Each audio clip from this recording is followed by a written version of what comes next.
વાગરા નગરના જુમા મસ્જિદથી લઈ depot circle સુધીના મુખ્ય માર્ગ પરની વર્ષો જૂની સમસ્યાનું નિરાકરણ આખરે ગામના જ ઉત્સાહી નવયુવાનોએ લાવ્યું છે। આ યુવાનોએ કોઈની રાહ જોયા વિના સેવાભાવનું ઉત્તમ ઉદાહરણ પૂરું પાડીને પોતાના ખર્ચે અને પ્રયાસોથી માર્ગ પરના ખાડાઓનું સમારકામ પૂર્ણ કર્યું છે। આ મુખ્ય માર્ગ ઉપર આવેલ ગટરના ઢાંકણા બેસી જવાથી મોટા ખાડા પડી ગયા હતા। આ ખાડાઓમાં પાણી ભરાતું હોવાથી માત્ર વાહન ચાલકો જ નહીં પણ રાહદારીઓને પણ ભારે અગવડતા પડી રહી હતી। સૌથી મોટી સમસ્યા એ હતી કે નજીકમાં જ જુમા મસ્જિદ આવેલી છે। નમાઝ પડવા આવતા શ્રદ્ધાળુઓ જ્યારે માર્ગ પરથી પસાર થતા વાહનોએ કારણે ગંદા પાણીના છાંટા ઉડતા ત્યારે ખૂબ પરેશાની થતી હતી। શ્રદ્ધાળુઓની આ મુશ્કેલીને નવયુવાનોએ ગંભીરતાથી ધ્યાને લીધી હતી।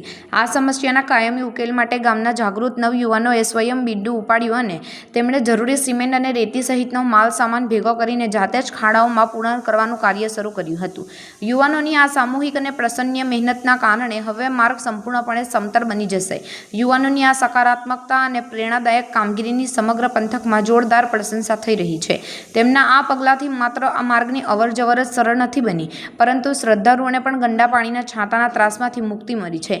યુવાનોએ સાબિત કરી દીધું છે કે સામુદાયિક પ્રયત્નોથી મોટામાં મોટી સમસ્યાનું નિરાકરણ શક્ય છે।